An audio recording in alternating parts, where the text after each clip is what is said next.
자, 히브리서를 통해서 당시의 연단과 또 고난 속에 있는 유대교 그리스도인들이 이제 과거의 전통으로 돌아가고 옛 언약으로 돌아가고 신앙생활에 떠나는 것에 대해서 이 땅에 오셔서 우리를 위하여 십자가를 지신 분이 어떤 분이신지, 그분이 하나님이시고 창조주이시고 너무나도 귀한 은혜를 우리에게 주셨거늘 그 은혜로 어찌 우리가 헛되이 버릴 수 있겠느냐라고 말씀하면서 또 이런 은혜가 믿음으로 말미암아 세상이 감당할 수 없는 그런 믿음으로 살게 하였다는 얘기를 하고 있습니다.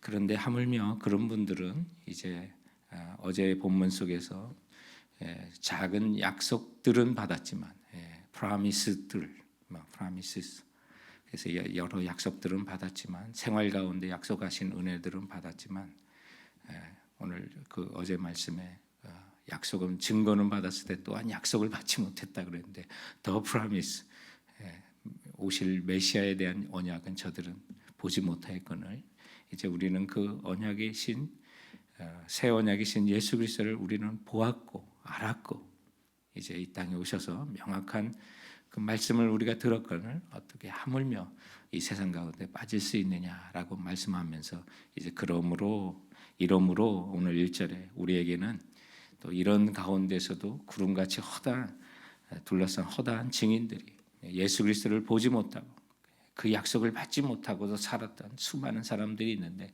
우리는 그 약속을 받았습니다. 알고 있습니다. 주님께서 친히 하신 음성을 이제 복음서와 또 서신서로 우리는 듣고 있습니다. 이러므로 우리에게는 이런 모든 고난을 이겨내신 구름 같은 허다한 증인들이 있으니 이 모든 무거운 것과 얽매이기 쉬운 자를 벗어버리고 인내로서 우리 앞에 당한 경주를 하고 믿음의 조요 또 온전케 하시는 예수 그리스도를 바라보자라고 말씀하고 있습니다.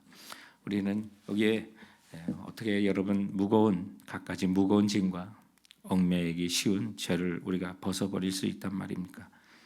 우리는 그 사실을 오늘 1절에서 히브리서 기자는 전합니다. 구름대같이 정말 수많은 증인들이 우리를 둘러싸고 있다는 겁니다.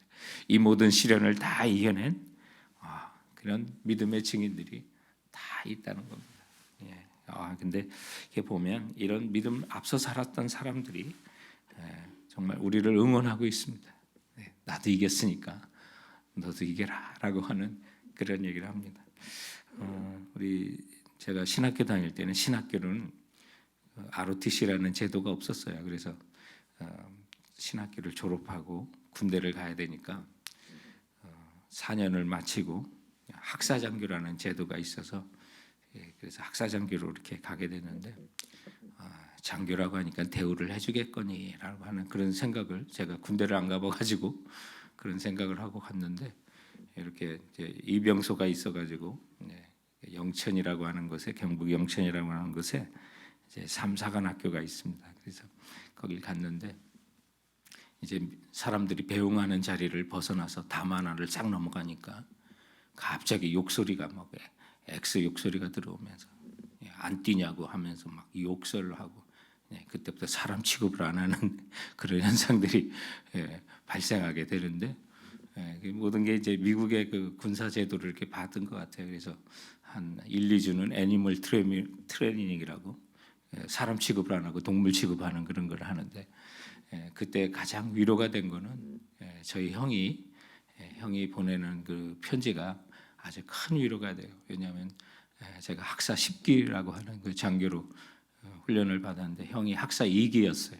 그렇기 때문에 형이 지금쯤 무슨 일이 있겠구나 알아가지고 잘 이겨내라고 편지를 보내는 거예요. 그러니까 정말 이렇게 살았구나, 이렇게 지냈구나 하는 게 느껴져가지고 형 편지는 막 눈물이 나고 받을 때마다 힘이 되고 하는 걸 보게 돼요. 그런 마찬가지로 우리 일상의 여러 가지 어려움 속에서 지금 여러분들이 겪었던 모든 것을 이 믿음의 조상들이 갖가지 고난을 통해서 히브리서 11장의 고난을 통해서 다 견뎌내셨던 거예요. 여러분 누가 어떤 부분을 얘기하면 제가 성경에 히브리서 11장에 믿음의 조상들 가운데 이분이 이런 일을 겪었습니다 라고 할 정도로 그 리스트들이 위에서부터, 족장으로부터, 하나님의 사람들로부터, 사사들로부터 정말 많은 사람들이, 그리고 무명한 사람들의 그 고난들이 우리가 겪었던 모든 일을 다 겪으셨고, 그리고 또한 우리의 믿음의 주에 온전케 하시는 예수 그리스도가 모든 어려움을 다 겪으셨기 때문에 능히 우리를 이기게 할 수 있다는 거예요. 그러므로 오늘 히브리서 12장 1절의 핵심이 되는 게 뭐냐면, 얽매이기 무거운 짐과 얽매이기 쉬운 그 죄를 벗어버리고 우리 앞에 있는 믿음의 다른 박질을 열심히 해나갈 것을 말씀하고 있습니다. 오늘 믿음의 주에 온전케 하시는 예수 그리스도를 바라보면서 달려가자는 거예요. 믿음의 조상들은 그 약속, 더 프라미스, 예수 그리스도를 보지 못하고도 믿었거늘, 증거는 받았거늘 우리는 이미 그 약속을 가지고 달려가기 때문에 정말 우리는 예수 그리스도를 바라보기만 하면 믿음이 생긴다는 거예요. 주님께서 어떻게 이 땅에 오셨는지, 그리고 어떤 고난을 당하셨는지, 그리고 그 고난이 누구를 위한 고난인지를 우리는 바라보면 믿음이 생긴다는 거예요.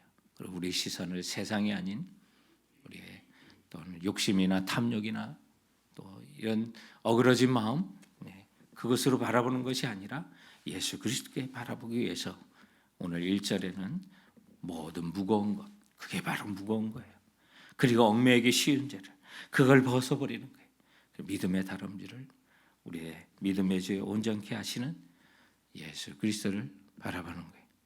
헨리 나우엔의 그 책에 보면 우리가 이 공중근해에 대한 이야기를 하잖아요.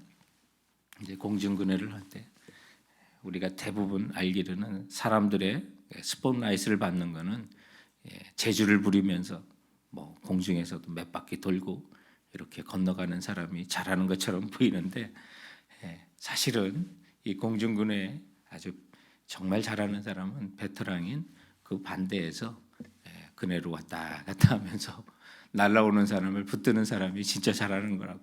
그 사람은 이 공중근해 이런 경험들을 다 했다가 나중에 이제 정말 나이가 들어서 연륜이 차서 반대편에서 날아오는 사람을 잡아주는 사람이 진짜 베테랑이라고 그래요. 그래 타이밍을 정말 잘 보고는 날아오는 사람을 붙드는데, 근데 재주 부리는 사람은 갈 때 앞에서 기다리는 사람 잡으려고 하지 않고 재주 부리는 사람 재주만 부리고 그저 손만 들고 가면 된다. 손만 들고 가는데 두 사람 다 잡으려고 하면 어긋나는데, 건너오는 그 앞에서 기다리는 사람이 손만 들고 가는 사람을 그저 잘 잡는 진짜 베테랑이 능력 있는 사람이 그 앞에서 하는 거라는 그런 얘기를 하면서 바로 이것이 믿음이다라고 했어요. 앞에서 나를 붙들어 줄 것을 알고 나는 이 세상 가운데 믿음의 다른 박질하고 그저 주님 손 들고 갑니다라고 하면 주님께서 우리의 손을 툭 붙들어 주시고 우리의 영혼을 우리의 하늘나라로 하나님의 자녀를 인도해 주시는 것이다. 이것이 바로 우리 셀베이션 오브 캡처라고, 우리 견인, 성도의 견인이라고 하는 그런 교리다라고 하는 그런 얘기를 했어요. 바로 근데 우리가 앞에서 믿음의 주 온전케 하시는 예수 그리스도를 바라보며 주님 손 들고 갑니다라고 하는 바로 그것이 믿음이에요. 그렇게 믿고 우리는 이 세상을 다른 박씨를, 믿음의 다른 박씨를 하는 거예요. 우리 예수님이 어떤 분이셨는지 여러분 정말 주님을 온전히 바라보세요. 이스라엘 백성들 애굽에서 정말 탈출할 때 40년 동안 광야에서 예수님만 바라보게 했던 그 훈련이 바로 제사 훈련이었어요. 히브리서가 그 얘기를 하는 거예요. 지금까지 있었던 모든 제사가 제사장, 뭐 대제사장 이런 얘기가 다시 그들이 정말 예수 그리스도를 바라보는 훈련을 했던 거예요. 하늘로부터 오는 만나를 바라보게 했던 거, 예수님을 바라보는 훈련이었어요. 예수님이 참 만나셨어요. 그러고 보니까 그 얘기를 다 하셨던 거예요. 구리뱀을 바라봤던 그 사건, 그거가 바라본다고 뭐가 낫겠어. 믿음이 없던 사람은 뱀에 물려 죽었거늘. 그러나 그 뱀을 바라본 사람은 나섰던 거예요. 전쟁이 일어났을 때 모세가 산에 올라가 손을 들었을 때 승리했던 거, 다 이거 예수만 바라보게 하는 훈련을 시켰던 거예요. 그러므로 여러분 오늘도 믿음의 주에 온전케 하시는 예수 그리스도를 바라보면 우리는 믿음으로 승리하게 되는 줄 믿으시기 바랍니다. 그래서 여러분 이것을 알기 위해서는 연단이 필요하다는 게, 우리는 연단이 필요하고, 오늘 이 말씀과 또 이 설교를 듣는 사람은 아직 죄와 싸우되, 정말 무거운 것과 얽매이기 쉬운 죄와 싸우되 여러분 아직 피 흘리기까지 싸운 건 아닙니다. 그 얘기를 하세요. 4절에 보면 어떤 말씀이 있습니까? 너희가 죄와 싸우되 아직 피 흘리기까지는 대항하지 아니하고라고 말씀해요. 그러니까 이 이야기를, 또 이 서신을 받는 사람은 아직 안 죽었다는 얘기예요. 그런데 지금까지 히브리서 11장에는 이미 죽으신 분들이 거기에 쭉 기록이 되어 있어요. 톱에 켜움을 당하기도 하고 칼에도 배임을 당하기도 하고 뭐 이런 말씀들을 딱 했는데, 근데 오늘 이 히브리서 서신을 읽을 수 있는 사람이나 이 설교를 듣는 사람은 아직 죄와 싸우되 아직 피 흘리기까지 싸우지 않았다. 잠깐의 피가 아니라 순교까지 얘기하시는 거예요. 죽기까지 싸우지는 않았다. 그런 얘기를 하시면서 오직 믿음의 주에 온전케 하시는 주님을 바라보되, 때로는 하나님께서는 자기의 자녀들에게 뭘 주세요? 징계를 하신다. 근데 그 어떤 서신보다 오늘 이 말씀에 히브리서를 받는 서신을 받는 사람들이 믿음의 연단이 컸어요. 또 신앙 때문에 박해를 많이 받았어요. 그렇기 때문에 연단에 대한 얘기를 많이 하세요. 연단에. 그래서 인내가 필요하다는 말씀을 히브리서 오늘 1절부터 13절에 강조하고 있는 것인데요. 오늘 이 말씀에 보면 하나님의 그 뜻이 우리들의 성공과 축복이 아니라, 우리 하나님께서 우리를 창조하셨을 때 그 목적이 뭐냐면 우리와 함께 사시는 거예요. 거하시는 거예요. 그래서 하나님과 우리가 정말 늘 거닐고 싶어서 에덴 동산에 창조하시고 아담을 주시고, 혼자 있는 게 보기 좋지 않아서 하와를 또 창조하시고, 그래서 하나님과 우리 함께 거닐기를 원하셨던 거예요. 그런데 타락해서 우리는 쫓겨났잖아요. 하나님께서 예수 그리스도를 통하여 다시 회복하기를 원하시는 거예요. 그러면 우리가 하나님과 함께 교제하려면 하나님의 우리를 창조하신 목적은 우리의 행복이나 복이 아니라 거룩하신 하나님이기 때문에 거룩해야 하셔야, 우리가 거룩해야, 성도들이 거룩해야 하나님은 우리가 교제하실 수 있어요. 에덴 동산을, 새로운 에덴 동산을 거닐 수가 있어요. 새 예루살렘, 새 하늘에서 거룩하신 우리 하나님과 함께 우리는 교제할 수 있어요. 그렇기 때문에 우리의 거룩한 것이 우리를 구원하신 목적이라는 사실을 말씀하고 있어요. 이 거룩을 위하여 우리는 연단이 필요하다는 말씀을 오늘 이 본문 속에서 하고 있어요. 하나님께서 징계하시는 이유, 우리가 세상 가운데 죄를 짓고 살기 때문에 그 말씀을 하시면서 오늘 11절 보면 어떤 말씀을 하시냐면, 무릇 징계가 당시에는 즐거워 보이지 않고 슬퍼 보이나 후에 그로 말미암아 연단을 받은 자는 의와 평강의 열매를 맺느니라. 의와 평강의 열매를 맺느니라. 이 순간까지 하나님의 그 자녀들을 하나님께서 징계하시는 거예요. 그래서 5절 말씀에 여러 번 이제 그런 말씀이 있죠. 내 아들아, 주님의 징계를 가볍게 여기지 말고, 또 조심할 것은 징계로 인해서 징계를 가볍게 여기지 말고, 또 그것으로 인해서 낙심하지도 말라. 5절 말씀에 보면, 그래서 그에게 꾸지람을 들을 때, 우리 하나님으로부터 꾸지람 들을 때 낙심하지 말라. 이 본문에 대해서, 본문의 낙심에 대한 이야기를 또 많이 해요. 징계와 낙심에 대한. 그래서 우리가 징계를 받으면 하나님이 나를 사랑하시는 증거예요. 나에게 아버지가 있구나. 여러분 좀 어려운 일 당하고 하나님께서 내게 징계를 주신다 생각한다면, 그것까지 느꼈다면 여러분 정말 가볍게 여기지 마세요. 그리고 낙심하지도 마세요. 그 모든 사인들이 나에게 하나님 아버지가 계시구나, 아버지가 있구나, 그런 확신이 드는 게 바로 징계예요. 그러므로 낙심할 필요가 없다는 거예요. 6절 말씀에도 보면 정말 주님께서 사랑하시는 사람을 징계하시고, 정말 아들마다 책찍질 하신다는 그 말씀 오늘 본문 가운데 하시고, 또 7절에는 또 어떤 말씀합니까? 그런 가운데 너희가 참음은 징계를 받기 위함이 징계를 받기 위함이라. 하나님의 아들과 같이 너희를 대우하시나니 어찌 아버지가 징계하지 않는 아들이 있으리요. 예. 여러분 우리 자매님들은 딸로 해석하시면 돼요. 예. 우리 하나님의 아버지시기 때문에 우리를 징계하시고 8절 말씀에 보면 징계는 다 받는 것이거늘 너에게 없으면 사생자요 친아들이 아니니라 이런 말씀을 하고 계세요. 우리 때로는 우리의 고통이 고난이 연단이 징계 하나님의 징계라고 믿으신다면 오늘 이 본문의 말씀을 가슴에 새겨주면 돼요. 가벼이 여길 것은 아니구나. 낙심하지도 말라고 하셨구나. 이 징계가 없으면 내가 사생자구나.